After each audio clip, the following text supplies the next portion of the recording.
इणमो सिद्धाणम्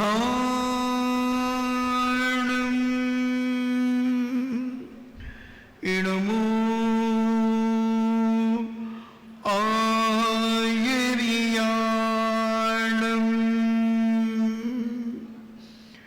इणमो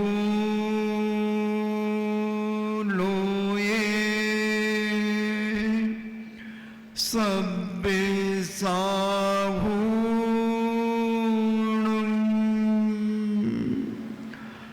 पंच परमेष्टि भगवान की अहिंसामयी वीतराग विश्व धर्म की देवादिदेव 1008 आदि ब्रह्मा आदिश्वर श्री आदिनाथ भगवान की देवादिदेव 1008 परम पूजनी श्री शांतिनाथ भगवान की देवादिदेव 1008 शासन नायक बाल ब्रह्मचारी भगवान महावीर स्वामी की परम पूजनी आचार्य श्रोमणि गुरुदेव श्री कुंद कुंद महामुनिराज की परम पूजनी आचार्य श्रोमणि गुरुदेव श्री विद्यासागर जी महामुनिराज की परम पूजनी निर्यापक श्रवण मुनि श्री सुधा सागर जी महाराज की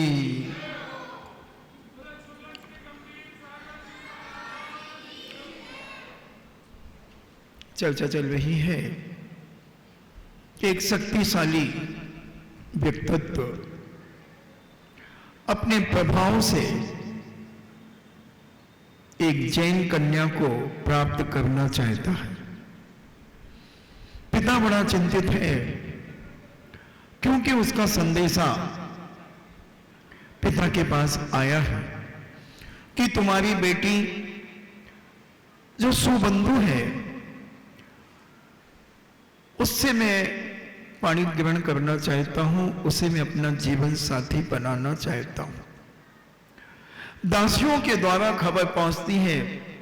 राज दरबार में रहने वाली दासियां गुणपाल से बहुत विनय भाव से निवेदन करती हैं कि हे नगर सेठ, अभी आप नगर में मात्र सेठ हैं और अगर राजा से आपकी रिश्तेदारी हो जाएगी तो आप राज्य के आधे मालिक के समान कहलाएंगे। हमारा निवेदन है, कल हमने ये वार्तालाप दासियों की आपको बताने का प्रयास किया था। गुणपाल ने बहुत विनय से उनकी वार्तालाप को सुनकर और बड़े अच्छे शब्दों में दासियों को संबोधन दिया था कि हे राज दरबार से आई हुई शक्तियां, हम आपकी बात पर विचार करेंगे और मुझे 1 हफ्ते की मोहलत दी जाए। और जब गुणपाल सेठ ने अपनी धर्मपत्नी को कहा, सुना है तुमने, हम बहुत बड़े राजा के रिश्तेदार होने वाले, कैसा लग रहा है आपके मन में?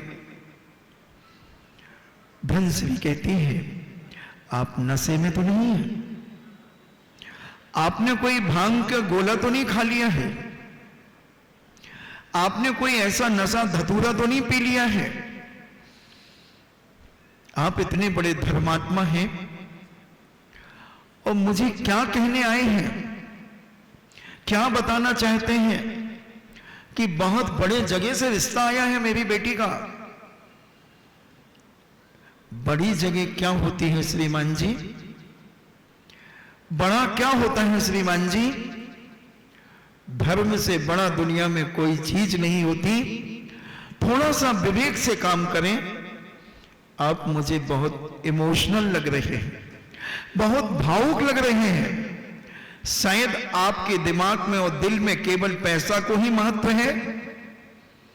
ये अपने दिल और दिमाग से ये धारणाएं निकाल दें कि दुनिया में पैसा ही सब कुछ है।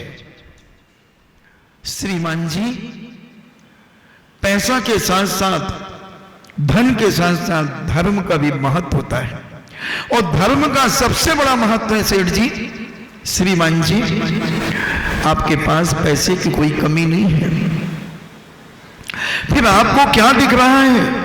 अरे भगवान, वो राजा है और सारे उज्जैनी नगरी का विश्वंभर राजा की तूती बोलती है सारे राज्यों के अंदर, और वो अगर हमारे दामाद बनते हैं तो हमारी इज्जत दिन दूनी रात चौगनी बढ़ेगी। तुम कहां छोटा विचार अपनी मस्तिष्क में रख रही हो? शेठानी धनश्री कहती है, मुझे क्या पता था कि मेरा पति भी धन वैभव में बिक जाएगा, नहीं तो मैं जन्म होते ही उस बेटी का गला घोंट देती। मुझे क्या पता था कि इतने पवित्र जैन कुल में जन्म लेकर सम्यक दर्शन प्राप्त करके जिनेंद्र भगवान की जो पूजन करती हो, जिसके पिता जिनेंद्र भगवान का अभिषेक पूजन कर रहे हो, हमारे घर में साधु संतों के आहार होते हो, आहार दान दिया जाता हो, जिनाले बनवाए जाते हो, बड़े बड़े पुण्य के अर्जन किए जाते हो, विधान पूजन करा करके हम क्या अपनी बेटी को एक मिथ्या दृष्टि,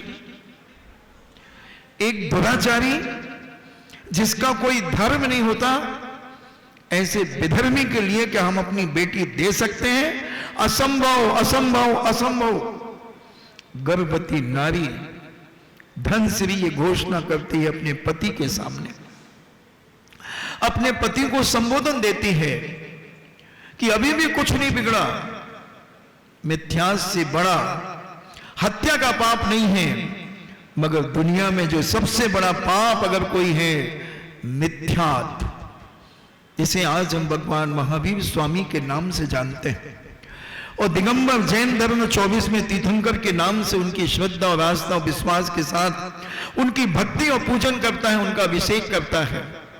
थोड़ा सा अगर हम भगवान महावीर स्वामी का इतिहास देखें बंधुओं, कितना भयंकर काला है, इतना काला तो निग्रो भी नहीं होगा।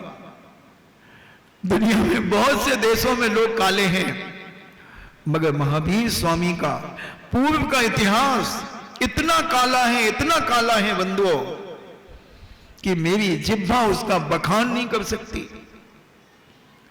मिथ्यात एक इतना बड़ा पाप है, इतना बड़ा पाप है, इस पाप की कोई जोड़ नहीं है, इतना जबरदस्त ये पाप है मिथ्यात।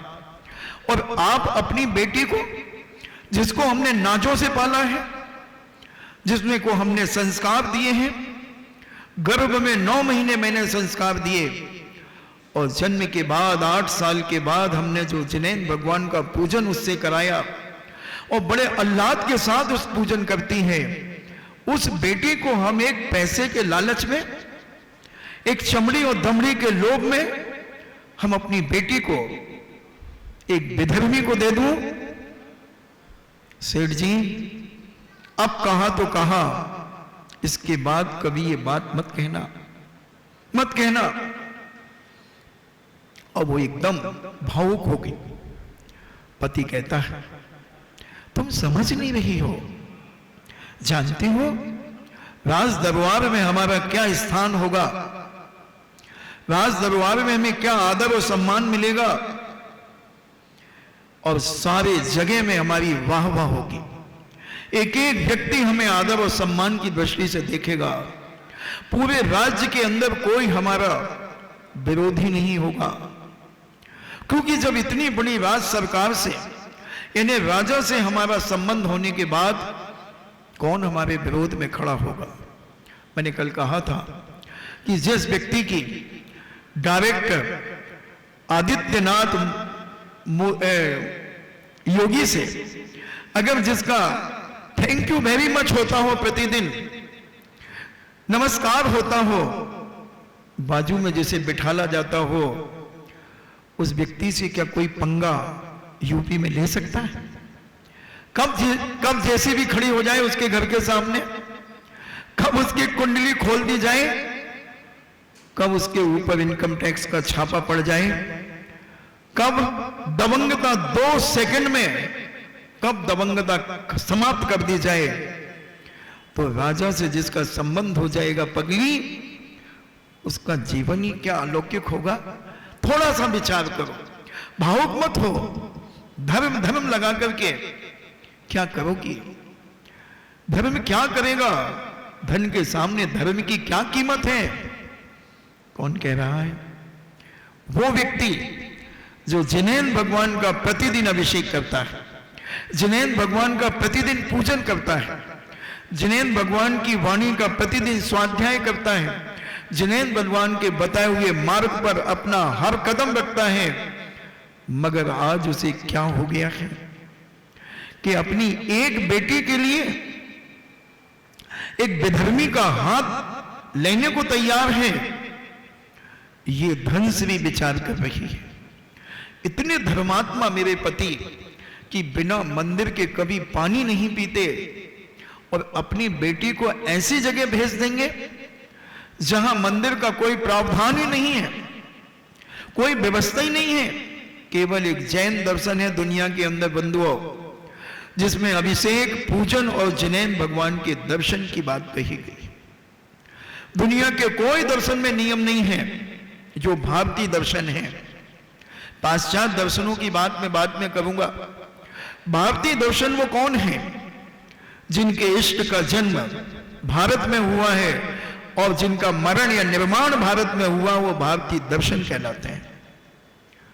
तो हमारे भारतीय दर्शन केवल एक भारत में जैन दर्शन कि बिना मंदिर के जिसके घर में भोजन नहीं मिलता। मुझे एक बहुत पुरानी घटना याद आ रही है। जी बालिका जो बैठी है छोटी सी, इससे थोड़ा बड़ा होगा, शायद 6 में पढ़ता हूं। अब उस समय मैं भी मंदिर नहीं जाता था। सच कहना खुश रहना मेरा सिद्धांत है। सच कहना खुश रहना, ना राहु का लेना और ना केतु का देना। तो मुझे भी भोजन नहीं मिलता था बिना मंदिर के। चाहे स्कूल से 12 साढ़े 12 बजे लौट के आओ तो भी मंदिर जाना ही पड़ेगा, या तो प्रातः काल जाओ, स्कूल को लेट हो रहे तो स्कूल के बाद जाओ। ठीक है, घर से तो जाना ही पड़ेगा, चावल लेकर के जाना पड़ेगा और लगभग 1 किलोमीटर दूर मंदिर था। चावल लेके जाता, एक छोटा सा एक ग्राउंड था, वहां बच्चे कंचे खेला करते थे, वहीं मैं भी खड़ा हो जाता। चावल एक पट्टी पे रख देता, बकरी खा जाती। 10-15 मिनट का टाइम निकाल करके 20 मिनट के अंदर घर पहुंच जाता। करे आया मंदिर? हाँ, और भोजन कर लेता। एक दिन मुझसे कहा कि बेटा चंदन लगाना चाहिए। मैंने चंदन लगाने से क्या होता है? अरे यहाँ ज्ञान के तंतु होते हैं और कभी सिर में दर्द नहीं होता, चंदन ठंडा होता है, यहाँ लगाने से बुद्धि का विकास होता है। चलो मंदिर तो चले गए, मगर जहां भगवान बैठे उनको नमस्कार नहीं किया। चंदन लगाया और वापस आ गया। फिर क्या हुआ? कुछ दिनों के बाद बोले बेटा गंधोदक लेकर के आया करो। मैंने गंधोदक 12 साढ़े 12 बजे गंधोदक? हाँ, हम लोग लगा करके और अपन गमले में डाल देंगे। गमले में गंधोदक डालने से गमले में बहुत अच्छे अच्छे फूल आते हैं, बहुत अच्छे फूल आते हैं और जल्दी नहीं मुरझाते फूल। गंधोदक का महत्व मालूम? मैना सुंदरी के गंधोदक 700 कोड़ी के ऊपर छोड़ा था तो सारा कोल नष्ट हो गया था बेटा। ठीक है, लाओ डिब्बी। तो एक छोटी सी चांदी की डिब्बी दे दी, तो अपन ने ये गंधोदक भरा, डिब्बी बंद की और लेकर के आ गए। एक दिन पूछ लिया बेटा वेदी में कितने भगवान थे? अरे मैंने वहां कोई पढ़ने जाता हूं क्या? गिनती करूंगा 1 2 3 4 5 6 7 8 9? नहीं, गिनती नहीं करना है। जमाना बहुत खराब है बेटा। चोर लोग आते हैं, मंदिर खुला रहता है, मंदिर में सन्नाटा रहता है, तुम सबसे आखिरी में जाते हो। कोई छोटे भगवान जेब में रख लेगा तो अपने भगवान की चोरी हो जाएगी। मैंने बात तो सही कह रहे हैं, तो गिन लो। अपना क्या जाता है? 1 2 3, 4, 5 ऐसे करके भगवानों को गिन लिया और रोज बताना पड़ता था। क्यों? कि वो लोग मंदिर जब सुबह जाते थे तो वो गिन के आते थे, कहीं तुम्हारे जाने पर कम तो नहीं हो गए। अब ये चलता रहा, सालों चलता रहा। एक दिन कोई बड़ी भयंकर घटना घट गई जबलपुर के अंदर। कर्फ्यू लगा हुआ था। अब कर्फ्यू लगा था तो घोषणा हो गई कल रात को कि 8 बजे से 9 बजे तक कर्फ्यू खुलेगा और रात्रि में ही कर्फ्यू चालू हो गया। अब देखना माता पिता के साथ छल। मैं मंदिर जाऊं? नहीं बेटा आज नहीं है ना। अब वो तुम ऐसा करो, यही माला फेर लो और भोजन कर ले। अच्छा, रोज तो मंदिर के बिना भोजन नहीं देती थी और आज मना कर रहे हो, मैं तो जाऊंगा। अब किस लिए जाना है अपन को? कौन सी दुकान टूटी, कौन सी दुकान लूटी, कहां क्या हुआ, वो देखने जाना है मंदिर की आड़ में।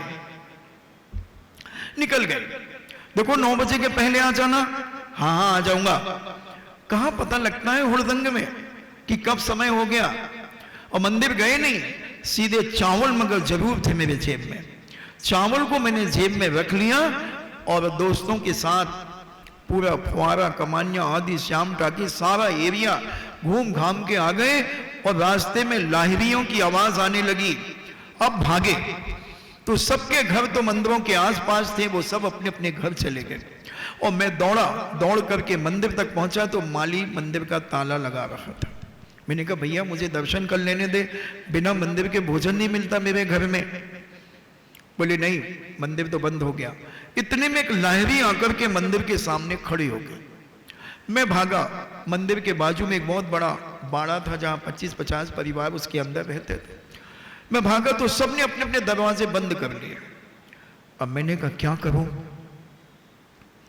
मैं दरवाजे के पास जैसी जगह होती है, दरवाजे बंद थे और वहां मैं खड़ा हो गया और नमो काव्य मंत्र पढ़ने लगा।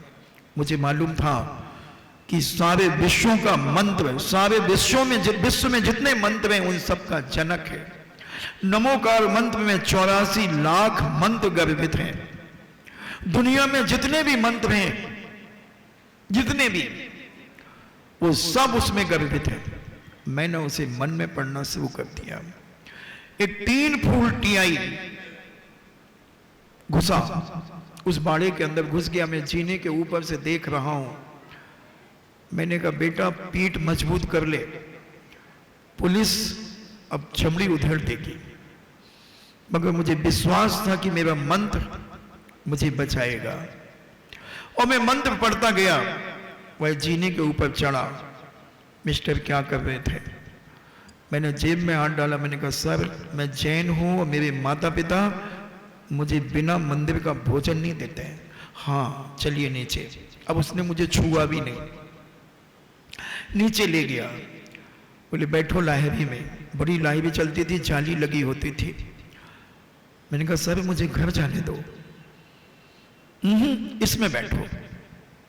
बैठ गया, क्योंकि डंडे के सामने तो बैठ गया और नमो का मंदिर चल रहा। लाहिरी कमानिया गेट से श्याम टाकी की तरफ गई तो एक दोस्त ने मुझे देखा कि ये लाहिरी में कैसे बैठा। पीछे से पूरी खुली होती थी। उसने देखो, मैं तो देख ही रहा था उसका घर कब आता है। उसने मुझे देखा तो मैंने इशारा किया कि फोन। तो पहले वो डब्बे वाले फोन चलते थे, यूं घुमाने वाले। उसने फोन कर दिया कि तुम्हारे बेटे को पुलिस पकड़ के ले गई है।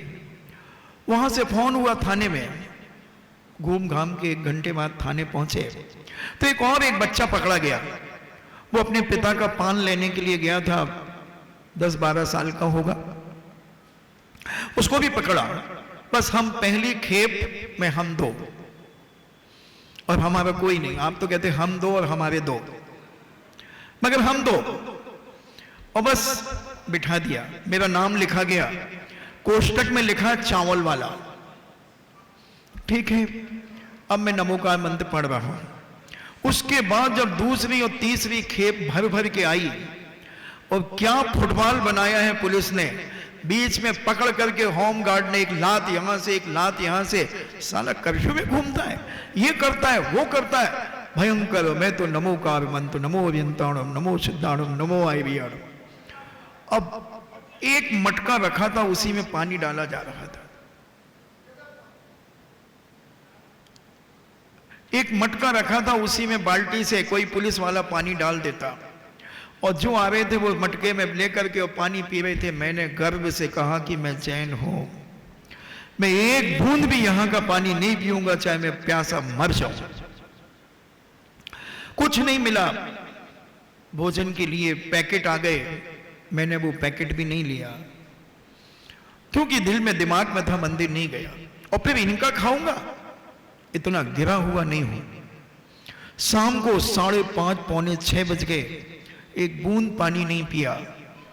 एसपी आया, बोले सबको जेल भेज दो। नमो का मंत्र अभी चल रहा है, वो नहीं छूटा, नमो का मंत्र चलता गया, और सबको 2 लहरियों में भर करके और सेंट्रल जेल भेज दिया गया। सेंट्रल जेल में एंट्री होने के लिए चालान फार्म होते हैं, तो चालान फार्म किसी के थी नहीं, सीधे कोतवाली से सेंट्रल जेल भेजा गया था। तो उधर के एंट्री करने वाले ने कहा इनके चालान फार्म लाइए, या तो कलेक्टर से साइन कराइए। कलेक्टर के बंगले पे गए, 9:30 बज चुके हैं। कलेक्टर राउंड से आया, क्या बात है, ये सारे लोग क्यों हैं यहाँ पर? सब इनको जेल भेजना है और इनके चालान फार्म नहीं, आपसे साइन कराना है। इसमें छोटे बच्चे भी हैं। यस सर, अटेंडेंस होती ना जैसे, यस सर, साइड में हो जाओ। बेटे तुम क्या कर रहे थे? सर हम जैन हैं, और मेरे माता पिता बिना मंदिर के मुझे भोजन नहीं देते। मैंने फट से चावल दिखाए, देखिए सर मेरे पास ये चावल है। हाँ, तुम जैनियों को बिना मंदिर के भोजन नहीं मिलता, साइड में खड़े हो जाओ। तुम कर क्या रहे थे? मैंने कहा सर मैं मंदिर आया था, आपके पुलिस वालों ने मुझे पकड़ लिया। अच्छा ठीक। उस बच्चे को भी छोड़ा जो पान लेने गया था, दोनों को साइड में करके बाकी सारे लोगों के चालान फार्म में साइन हो गए। अब बेटे तुम जाओगे कैसे? मैंने आप तो छोड़ दो, बस मैं पहुंच जाऊंगा अपने घर। अरे बोले रहते कहाँ हो? मैंने एड्रेस दिया, बोले यहां से 7-8 किलोमीटर दूर है। अरे मैंने कहा मैं चला जाऊंगा, आप तो छोड़ो। उन्होंने ड्राइवर को बुलाया, बोले इनको सेंट्रल जेल छोड़ करके घंटा घर से, गंजीपुरा से ऐसे निकल करके मुकद्दमगंज से कमानिया गेट पर, इसको कमानिया गेट पर छोड़ देना। और सुनो, कमानिया गेट से 3 चौराहे पड़ेंगे तुम्हारे घर के। हमने कहा सर मुझे मालूम है। तो बोले वहां पुलिस पिटी है 2 चौराहों पर, तुम 20 फुट दूर से कहना मैं कलेक्टर के बंगले से आया हूं, यूं करके कहना। उनका कोड वर्ड होगा उस दिन का। तो मैं तो 50 फुट दूर से कलेक्टर के बंगले से आया हूं, पुलिस चौराहे पर खड़ी आग ताप रही है, और पहले तो मैं सीटी बजाता हुआ, सन्नाटा, रात को 10:30 पौने 11 बजे सन्नाटा, और सीटी बजाते जैसे ही पुलिस देखी, मैंने जोर से कहा कलेक्टर के बंगले से आ रहा हूं। पुलिस लठ लेकर के खड़ी हो गई, और मैंने 2-3 बार कहा जब तक नजदीक आ गया, क्यों? मैंने कहा तुम लोगों ने ही तो पकड़ा था यहां से सुबह 9 बजे। अच्छा अच्छा अच्छा। दूसरे चौराहे पे गए, वहां भी यही बोला, और तीसरा चौराहा तो अपना ही था। पुलिस बैठे थे, और बोले जैन साहब तुम कहां चले गए थे? हमने कहा तुम्हारे पुलिस वालों ने पकड़ा था, क्योंकि वो जानते थे चाय पानी तो उनको मिलता ही था।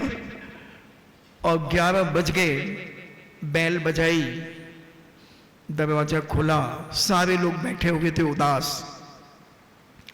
मगर देखना संस्कार, उदास तो बैठे थे। दरवाजा खोला, एक गीली टॉवल मिली सबसे पहले। कपड़े उतारो, गीली टॉवल से शरीर पोंछो, क्योंकि कुछ ठंड का समय था। हाँ तत्ता है।